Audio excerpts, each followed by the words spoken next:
The historic Westside has a long cultural legacy, but development has been inconsistent over the years. While most of the attention in Las Vegas falls on the Strip and other downtown neighborhoods, the historic Westside has suffered from periods of neglect. But that's beginning to turn around with some inspired revitalization efforts.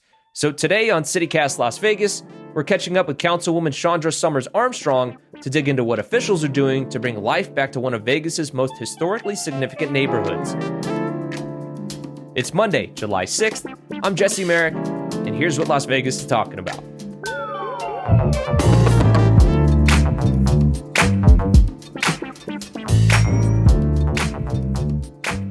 Before we kind of dive into everything, I know some of our listeners out there may not be super familiar with the historic West Side. So can you just kind of give them, a little peek behind the curtain of why exactly the historic West Side is so relevant to Las Vegas's history and story? So, first of all, I have the honor of being the representative for Ward 5, which includes the historic West Side. But Ward 5 is larger than the historic West Side. It goes all the way to Lone Mountain Road at the north. Rainbow on the west includes parts of downtown, Symphony Park, north side of Fremont Street, and all the way over to Bruce. So it's a large district. Mm-hmm. Historic West Side is significant in that in the 20s, it was actually a segregated area. Black people were forced to move out of downtown where they lived, had small businesses, were working, and they were forced to move into the historic West Side. It had no services. It had no water, no sewer, no lights. Oh, wow. And folks who were forced to live there basically had to make something out of nothing. And so it became the only place where Black people could live. And as we have seen the population of Black people across this nation do, is they created something out of nothing. And it became the epicenter of Black culture. There were casinos, there were grocery stores, barbershops, beauty supply. Even the first library on the historic West Side was there on D Street in Jackson. And so it has a significance to the history of this city when we had wonderful stars coming from across the nation, Sammy Davis mm-hmm. and Nat King Cole, and all those folks were coming to the Strip. They could not sleep on the Strip. They had to enter the back door to the dunes and the frontier and all of those places. And after they would finish there, they would go to the West Side. And then there would be like after hours parties. And it was the place that was hopping and jumping after they did their standard concerts on the Las Vegas Strip, which was also segregated. Black people were not able to attend those shows. They weren't able to gamble. And so it was a basically a parallel culture, and it produced some amazing folks from the community. We have a lot of leaders whose families came here in the 40s and 50s and after, and have done amazing things in the community as leaders. And it's an amazing place. And now you guys are doing the work to revitalize the area, bring more people, businesses, just life back to that corridor, And so I'm very curious, as you guys are starting that process, it seems like you're concentrating a lot of the efforts to Jackson Avenue. Why in particular is it Jackson Avenue that you guys are concentrating on? So the effort started before I came. It's in the core.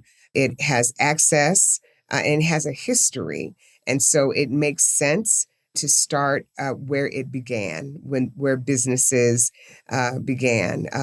The city of Las Vegas has undertaken a significant public works project some years ago, not too long ago, but in the last 5 years, where the entire street was ripped out and redone. The sidewalks are about 8 to 10 feet wide. There are trees on both sides. Utilities were improved. And so that's the foundation. People who are in the urban planning space will tell you that these wide sidewalks are the foundation of how you get our community and just people in general to go to a place where they can walk side by side and in small groups. A family can enjoy together. You can push a baby stroller. You can Yeah. walk with your dog. And so this is what the foundation of this is in anticipation of businesses coming. The other great thing that's happening there is we have some legacy landowners who have organized themselves as the Jackson Street Alliance, have gotten together, and they are working together and collaboratively with some other landowners to develop on the south side of Jackson. And the city is helping where we can, worked with them and the redevelopment agency to get an EDA grant.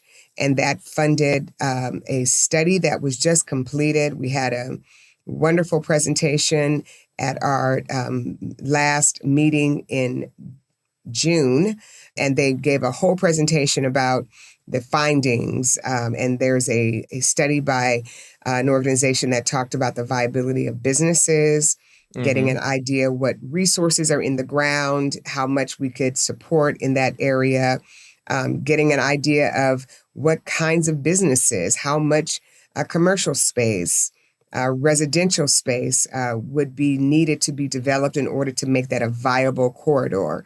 So these are the foundational things that you do when you're trying to redevelop and build a renaissance in a community. And I think that we are we have done the foundational work to get it done, and I'm excited about what is to come. Yeah, the beginning stages are definitely exciting. I'm curious for you right now, as you guys are in that foundational phase, do you have a favorite place currently on the West Side as it sits right now?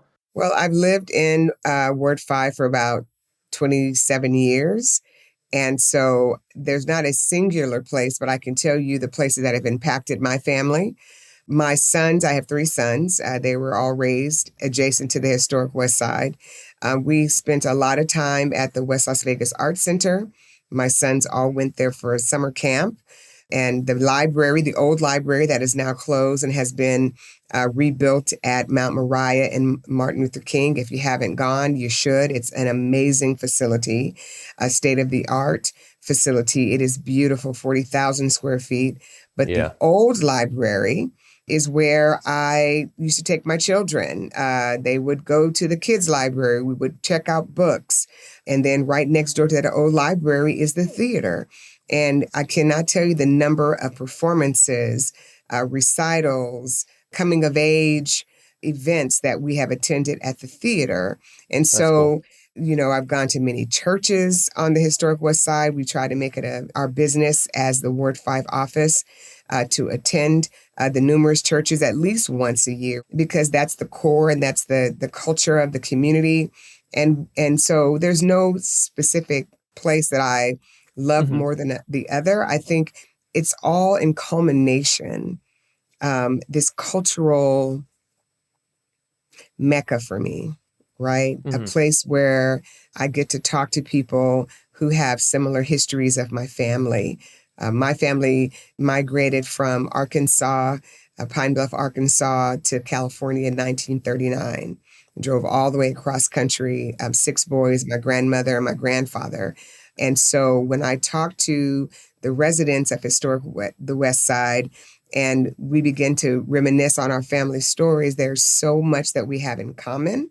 And so it's just a place that has so much impact because it's parallel to my family story. And that's why I just love the community as a whole and am honored to be able to do the work here. When I left California as a kid, a young woman, you know, I didn't have the power or the understanding to do this work. And when I've been here, I've learned how critical it is. And now I have an opportunity to have some influence and to make things a little better, I hope.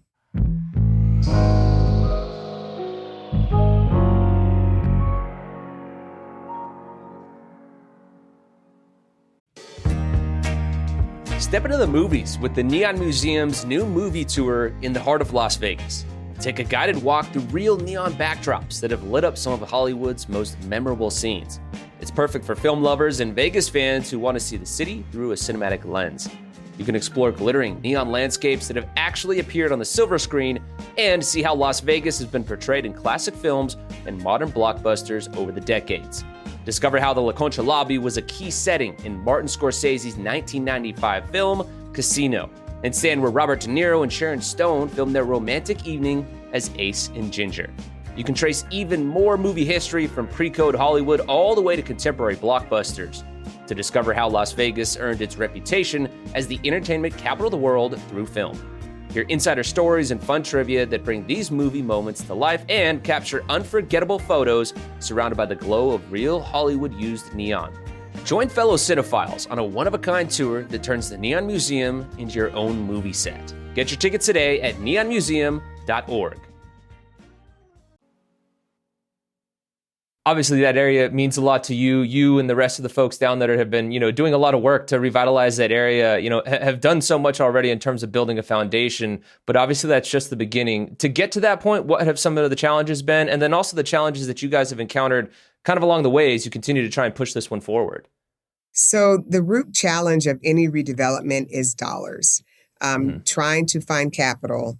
You have to recognize that, let's look at Jackson Street Alliance, for instance. These are legacy landowners. These are your neighbors, right? These are regular folks that work a job or small business owners. And when you're talking about building, let's say a mixed use building, right? 4 or 5 stories, you've got to have, let's say you choose podium parking. So you have some parking underneath, and then you have, 9,000 square feet or so of commercial, and then you have apartments above for rent. Mm-hmm. You're talking $15-20 million. Yeah, I'm sorry. I don't quite have that.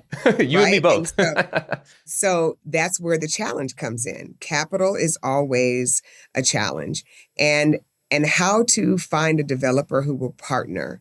These community members are not interested in selling and walking away. They have historic connection. Their families had businesses there.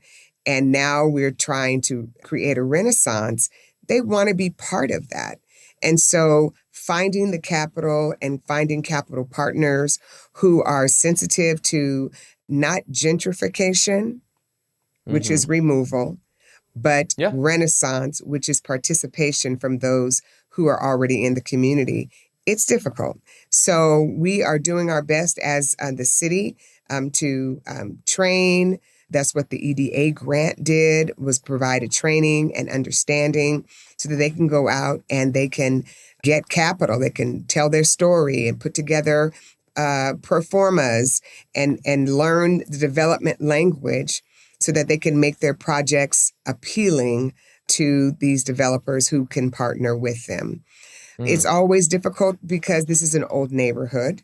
We don't have lots and lots of land. So infill is always more expensive than if you can buy 300 or 1,000 acres on the outskirts of town and develop. And that sounds good. It's easier, right? Although it's all expensive. But when you're infilling, you have to be concerned about the fixed and already existing environment. And where are the utilities? What's next door? How do you affect traffic? If you're building something, is there an existing building next to you? And how does your development affect that? So infill is a little bit more difficult, but there are benefits to what we are doing and what we are trying to support. We have a lived and already existing environment that has transportation that is available. The buses run in this community.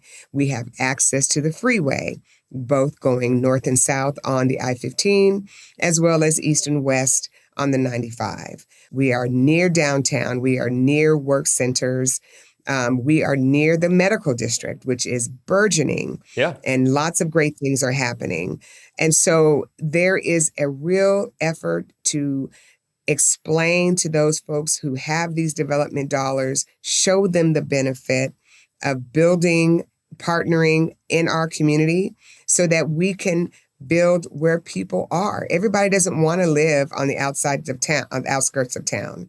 That comes with many challenges if you are just starting your career and you don't have a car and gas. I don't know if anybody's noticed, but premium is $4 It's and 70 something cents not at cheap. Costco. Yeah, yeah. Okay. And so That's at Costco, it, yeah, too. That's a good at point. Costco, right? And we also have to think about what this expansion and sprawl does to our environment. We do live in a desert. Water is an issue, pollution, and all the things. And so we offer a unique opportunity to build where people don't have to have three cars, that Yeah. someone can ride the bus and we can carpool and get to work.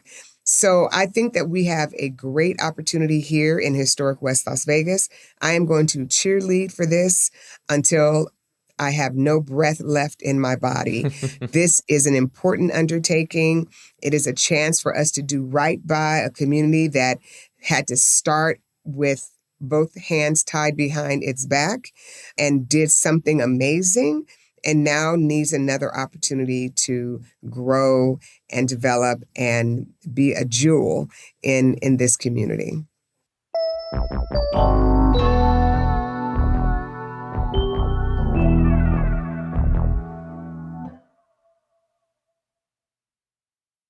You mentioned a lot of the challenges that come along with that. Like you said, capital is a big one with it. And I know when public funds are involved, things get tricky as well. And so I'm just curious what the process is like, for you guys, as lawmakers and things like that go about trying to figure out who gets these funds and how it's distributed equitably, because obviously you don't want to sit there and pick like winners and losers or make people feel like that. So what goes into the process of figuring out where these funds go to invest in, I don't want to say the right neighborhoods, but the neighborhoods that you guys are really trying to attack for the reasons you laid out?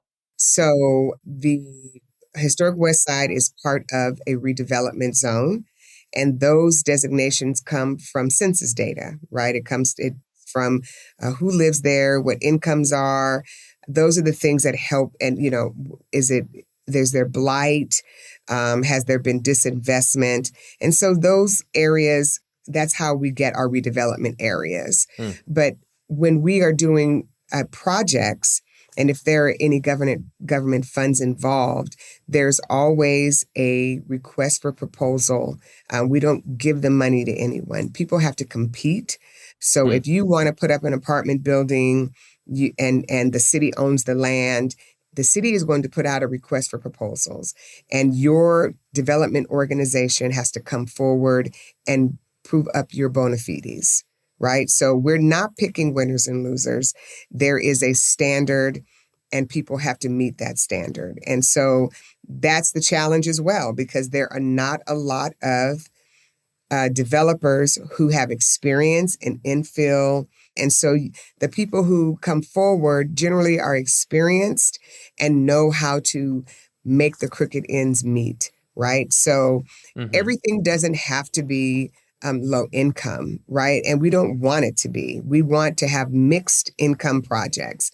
If you pay attention and have had an opportunity to see what is happening at the Marble Manor development, that's a public housing development, but they are building mixed income. So the people who live there now, who are moving out in order for them to rebuild that development, they are being given a voucher where they can move someplace else temporarily, or they can just move into another public housing development. When that is rebuilt, everybody will not be on public assistance. There's going to be so many units that are public assistance, and the rest of them will be open to the public. So you can be a casino worker, you could be a barista, you could work at Costco, and you could rent an apartment at Marble Manor, and your rent will be determined by your income. It's called area median income. That's the kind of thing that we want to have. We don't want to concentrate poverty. We want to have mixed income communities. Those are healthier. They have the best life cycle, and they draw people in. And if we have opportunities, people will not just come and live there temporarily. We're trying to create what we call the vibe in Ward 5. right? We are trying to create an area that has a life cycle where if you are starting your career, there's housing available for you to get started. But you're going to love the vibe in Ward 5. We need to have housing that's available for you to buy. We need to make sure our parks are lovely, and they are, so that you have outdoor activity and recreation. And just by its proximity to downtown, there are jobs nearby. So there are lots of amazing things happening in the ward, and we're just trying to make sure we find the best partners to get this job done. Definitely. Councilwoman, we've got two more for you here before we close out. You noted a lot of the plans that you guys have, for that area. And we've seen some of the development already taking shape, like you said, with the roads, the sidewalks. I know Share Westside, the education center, all of those things. In terms of a timeline for more change, what does that timeline look like for you guys and the officials that are involved in all this stuff? What timeline are you looking at for the redevelopment of this area? I don't think that you can put a timeline on it because redevelopment is difficult. Mm. So what we have to do is just remain focused and strategic and keep our foot on the gas. We have, as you said, Share West Side just opened, 101, I believe, apartments there that are Mm-hmm. workforce. Some of them are set aside for affordability, and then the rest of them are market rate, right? That took several years to get off the ground. Development is not fast. We have Westside Education and Training Center that just opened, a $15 million project that was a combination of earmarks from our congressional delegation, as well as other dollars, EDA dollars and city dollars that came together with this partnership with CSN. That's a training hub. So you have to attack several things at once. You want to help people get good training so they can have a good job. We have to provide housing opportunities so that people will stay in the community. And then all the other amenities that people are looking for. At the ground floor of Share Westside is the Good Word, which will be opening sometime next year, which will have an incubator for small businesses, restaurants. It has space for commercial, for businesses to come into that space. Yeah, So the it's mock-ups look great. layering. It's layering, right? All the time you're layering the things that you know a community needs, and it's everything at once. And you can't say, I'm just going to focus on one thing. That's not how it works. We have to have 4 or 5 balls in the air, trying to make sure that we're working collaboratively within the building as well as with our partners to get the things that we need done to create this community and revitalize and build a renaissance in this community. And you kind of touched on it there a bit, but as we wrap here, Councilwoman, I'm curious for you, whether that's 5 years, 10 years, 15, whatever the timeline does look like, to you, what does success look like? When you can say it's all said and done, how would you describe what success would look like in terms of revitalizing the historic West Side? I don't have an all said and done because I've lived long enough to realize I'm from the Bay Area. When I was a kid, there's a town that was completely decimated, and it took them 20 years just to get the ground. It was a Superfund site. It took them 20 years just to go through the EPA process. We don't have that challenge here. But what I'm trying to explain is that if you try to put a deadline on this, you're setting yourself up for failure. You have to keep it as a priority and continuously. When I'm done as a city councilwoman, the person that comes after me, if they care about revitalization, they will still be trying to move the needle forward on new projects, finding new partners, and consistently making this work. You're never done. The moment you think you're done is when you begin to fail. Councilwoman, thank you so much for your time. This was really eye-opening, and I think we're all excited for the work that's being done in the historic West Side. Thank you so much. And we're trying to make Ward 5 as a whole a great place to live. We're just focused on Historic West Side because it's in the most need. And we want to make sure that what we do, it has a good effect on the entire ward and the city for folks to come in and then stay and spend their money, right? And so that's what we're trying to do. And we're excited to tell our story. Definitely. Thank you so much for your time. All right. Have a great day.